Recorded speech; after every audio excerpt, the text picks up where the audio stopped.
اب میری عمر ہے اتنی، لیکن ایک وقت ہے کہ میں نے اتنی نمازیں نہیں پڑھی ہیں، جس کا مجھے بہت افسوس ہے. نیت ضرور ہوتی تھی کل سے پوری، وہ پوری نہیں ہوئی ہیں.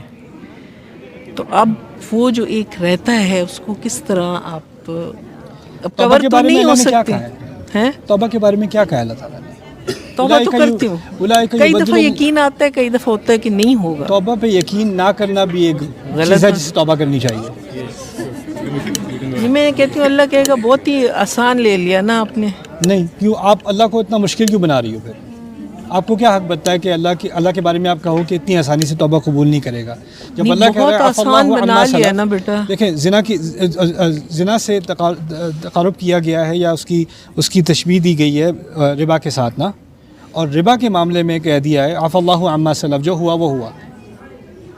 ٹھیک ہے، تو نمازوں کے بارے میں جو لوگ شرک کر رہے تھے، اللہ کے نام کے ساتھ اور نام جوڑ رہے تھے اور انہیں اس سے توبہ کی، قتل سے توبہ کی، زنا سے توبہ کی، ان کا ذکر سورۃ الفرقان میں ہے. ٹھیک ہے، اور کیا کہا ان کے بارے میں؟ اولئک یبدل اللہ سیئاتہم حسنات. وہ ایسے لوگ ہیں جن کے گناہوں کو اللہ تعالیٰ صرف معاف نہیں کرے گا، ان کے گناہوں کو اچھائیوں میں بدل دے گا.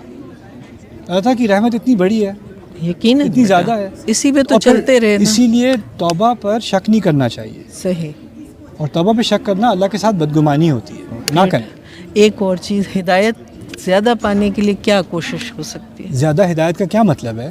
مطلب صحیح ہدایت پانے کے لیے دل سے، جیسے دل مڑے نا، نماز کے لیے دل کھینچے، اس کے لیے دل کھینچے. اس سوال کے پیچھے نا میرے نزدیک ایک انگزائٹی ہوتی ہے کہ جو میں کر رہا ہوں یا کر رہی ہوں وہ کافی نہیں ہے. جی ایسا. اور میں جو ہوں وہ ہر طریقے سے ناقص ہوں. اپنے اوپر زیادہ ہم زیادتی کرتے ہیں. اللہ تعالیٰ کی فرمانبرداری جو کر رہا ہے نا، اللہ تعالیٰ کے احکام کو مان رہا ہے، تو اللہ تعالیٰ کہہ رہے ہیں لا یلدکم من اعمالکم شیئا، تمہارے اعمال میں سے کچھ بھی نہیں لے گا. وہ کچھ چیزوں میں اللہ تعالیٰ ہمیں تسلی دیتا ہے اور ہم اپنے آپ سے تسلی چھین لیتے ہیں.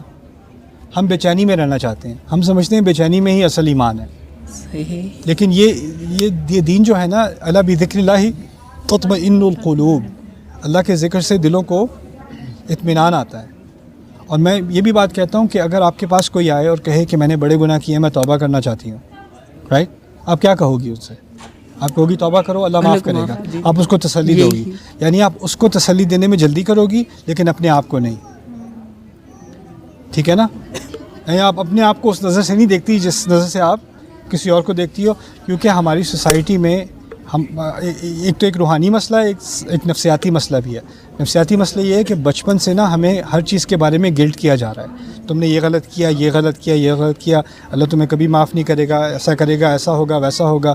فلانے نے تو اتنی نمازیں پڑھی، پھر بھی پتہ نہیں اللہ قبول کرے گا کہ نہیں، اور یہ پھر بھی اللہ قبول کرے گا کہ نہیں، پھر بھی اللہ خوش ہے کہ نہیں.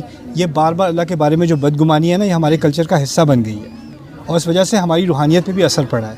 اللہ تعالیٰ کے بعد انا عند ظن عبدی بھی، جیسا میرا بندہ میرے بارے میں سوچتا ہے میں ویسا ہوں. میرا رب معاف کرنے والا ہے، میرا رب دروازے کھولنے والا ہے.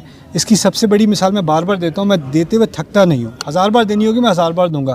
یہ موسیٰ علیہ السلام کی مثال ہے. موسیٰ علیہ السلام سے قتل ہوا تھا، نبی نہیں تھے ابھی، نبی پہاڑ پر جا کر ہوئے ہیں، وہ طور پر جا کر ہوئے ہیں، اس سے پہلے کی بات ہے. یعنی وہ ایک عام مسلمان ہے اس وقت، ہے نا، اور ان سے غلطی سے قتل ہوا ہے.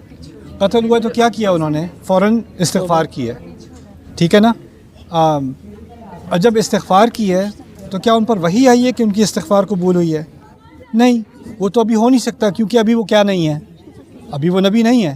اور فوراً سورۃ القصص میں اگلے الفاظ آتے ہیں، ربی بما انعمت علی فلن اکون ظہیرا للمجرمین، میرے رب جو انعام تو نے مجھ پر ابھی کیا ہے اس کی وجہ سے میں آئندہ کبھی مجرموں کی حمایت نہیں کروں گا.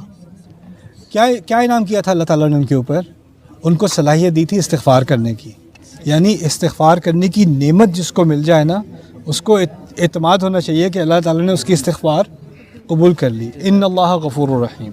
رائٹ. ایک چیز کل آپ اور کہہ رہے تھے کہ میں نے انسان پہ بہت بوجھ ڈالا ہے. آپ کسی کو سمجھا رہے ہیں، ذمہ داری کی بات ہو رہی ہے. ذمہ داری جی.